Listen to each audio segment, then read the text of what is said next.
नमस्कार मित्रांनो, आपला हटके कुक मध्ये स्वागत आहे। मी आहे नम्रता। आज आपण बनवणार आहोत जिरा वटाणा राईस। हे बघा, मस्त छान मऊसूत अगदी पांढरा शुभ्र झालेला आहे आणि खूप टेस्टी झालेला आहे। वास पण अगदी खमंग सुटलेला आहे।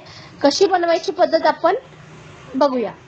ज्यावेळी मी तुमच्यापर्यंत नवीन रेसिपी घेऊन येते, 5 ते 10 लोकांनी ट्राय केल्याशिवाय किंवा तिची टेस्ट चांगली सांगितल्याशिवाय मी तुमच्यापर्यंत अपलोड करत नाही, की जेणेकरून कोण पहिल्यांदा स्वयंपाक करत असेल तर त्याला अगदी परफेक्ट अगदी टेस्टी स्वयंपाक जमायला पाहिजे।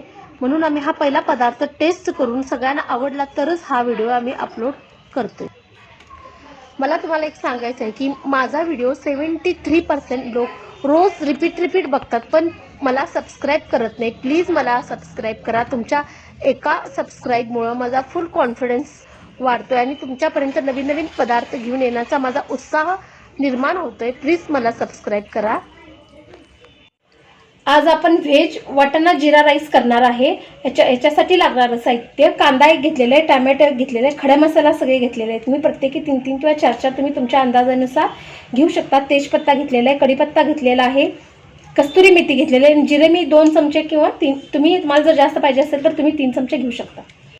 खडा मसाला मी घेतलेला आहे। खडा मसाल्यामध्ये मसाले वेलदोडे 2 घेतलेले आहेत, लवंग 2 घेतले, लवंग 4 घेतलेले आहेत, दालचिनी 2 घेतलेला आहे, आणि आपले रेग्युलर वेलदोडे 2 घेतलेले आहेत, जे हिरवे असतात ते, बदाम फूल 2 ते 3 घेतलेले आहेत, आणि लवंग दालचिनी किंवा तुम्हाला खडा मसाला जर कमी जास्त करायचा असेल तर तुम्ही तुमच्या अंदाजानुसार करू शकता। मी बासमती राईस घेतलेला आहे। हा स्वच्छ धुवून निवडून घेतलेला आहे आणि 3 ते 4 वेळा स्वच्छ पाण्याने धुवून ह्याचा स्टार्च पूर्ण घालवलेला आहे आणि हा अर्धा तास मी पाण्यामध्ये भिजत ठेवलेला आहे। मी वटाणा घेतलेला आहे 1 बाउल भरून, आणि आधी मी कुकरला 3 ते 4 शिट्ट्या लावून घेतलेल्या आहेत आणि परत मी भातामध्ये मिक्स करणार आहे हाच वटाणा। आता आपण भात बनवणार आहे, वटाणा विथ जिरा राईस बनवणार आहे। त्याच्यासाठी आपण तूप 3 चमचे घेणार आहे।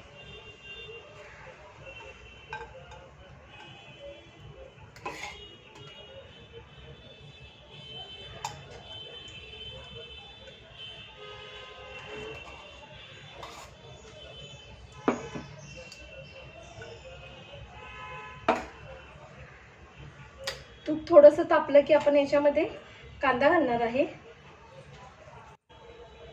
तूप तापलेलं आहे, आपण याच्यामध्ये कांदा घालणार आहे।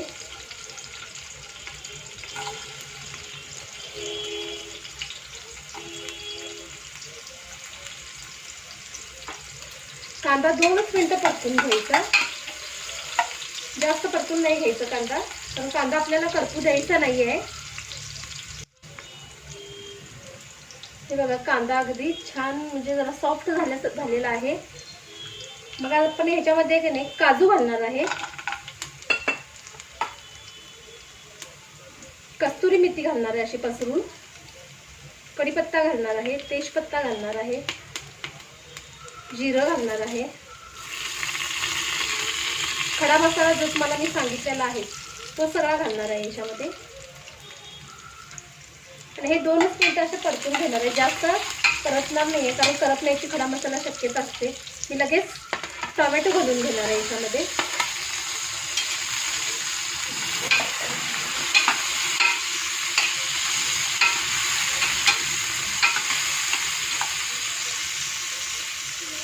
टोमॅटो घालून झाल्यानंतर मी जे वटाणे आहेत ते घालणार आहे,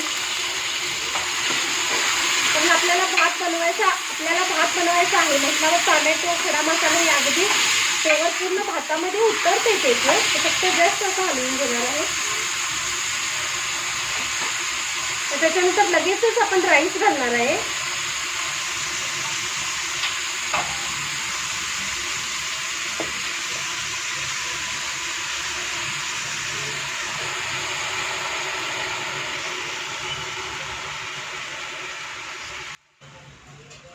मिक्स करून घेणार आहे आपण राईस, कारण तुपामध्ये हे राईस घातल्यावर अगदी छान वास आणि टेस्ट पण खूप चांगली येते। मग नंतर आपण ह्याच्यामध्ये उकळलेलं पाणी घालणार आहे। गॅस मी मध्यमच ठेवलेला आहे, मंद गॅसवरच मी हे तांदूळ परतून घेणार आहे। जास्त तांदूळ हलवायचं नाही, तुटण्याची शक्यता असते। गरम पाणी उकळणार आहे मी, 2 मिनिटं असं ठेवणार आहे आणि गरम पाणी उकळल्यानंतर याच्यामध्ये मी घालणार आहे।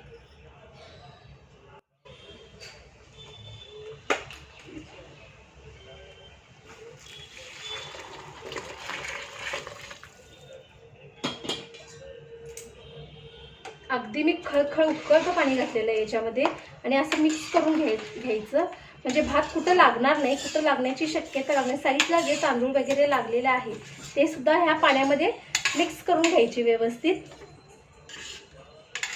हे बघा, आणि व्यवस्थित हलवून घ्या भात. आणि आता ह्याच्यावर आपण कधी टेस्टिंग पुरती मीठ टाकायचं आहे. तुम्ही टेस्टिंग पुरती मीठ टाकत आहे याच्यामध्ये. मिठाचा अंदाज तुम्ही तुमच्या भाताप्रमाणे घेऊ शकता.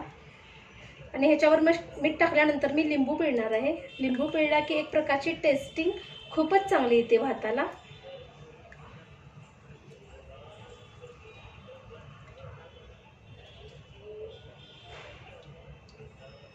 लिंबू पिळून झाल्यानंतर मी ह्याच्यामध्ये 1 चिमूट साखर टाकणार आहे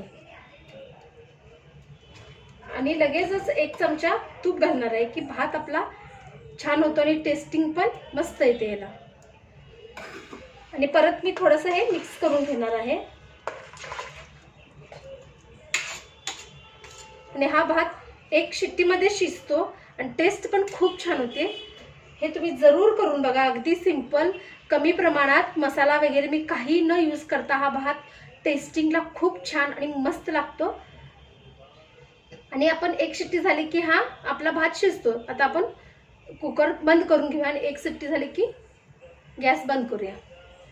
जर तुमचा 1 शिट्टीमध्ये भात शिजला नाही तर तुम्ही 2 शिट्टी करू शकता, पण 100% 1 शिट्टीमध्ये शिजतोय. कारण तांदूळ आपण हा भिजवलेला आहे ऑलरेडी, त्यामुळे पाण्याचं प्रमाण हे कमीच घ्या. कारण तांदूळ भिजल्यामुळे जास्त तुम्ही जर पाणी घातलं तर पूर्ण गिचका होण्याची शक्यता असते. आणि जेवढं तुम्ही तांदूळ अर्धा तासच भिजवा, त्याच्यावर तांदूळ भिजवू नका.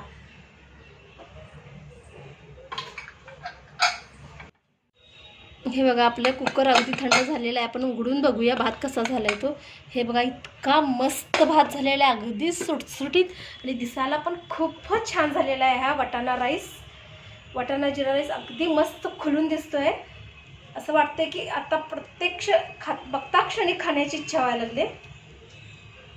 बघूया आपण कसं झालंय. हे बघा, अगदी थोडासा हा रिकामा करून घ्या. हे बघा, अगदी असा फडफडीत भात झालेला आहे आपला. हे बघा, मस्तच झालेला आहे भात हा. थोडंसं साईडची वाफ काढून घ्या, म्हणजे असं गिचका होणार नाही, वाफ पट करून निघून जाईल. आणि व्यवस्थित हलवून घ्या. हे बघा, आपला जिरा वाटाणा राईस झालेला आहे. अगदी मस्त छान मऊसूत सुटसुटीत झालेला आहे. वास पण अगदी खमंग सुटलेला आहे. आणि जर तुम्हाला माझी वाटाणा जिरा राईसची रेसिपी आवडली असेल तर तुम्ही आपल्या मित्रमैत्रिणींसोबत शेअर करा, मला लाईक करा, सबस्क्राईब करा. आणि पुन्हा अशा नवीन रेसिपी सोबत पुन्हा भेटूया. तोपर्यंत स्वस्त रहा, मस्त रहा. माझी मी रेसिपी ट्राय करत रहा. धन्यवाद.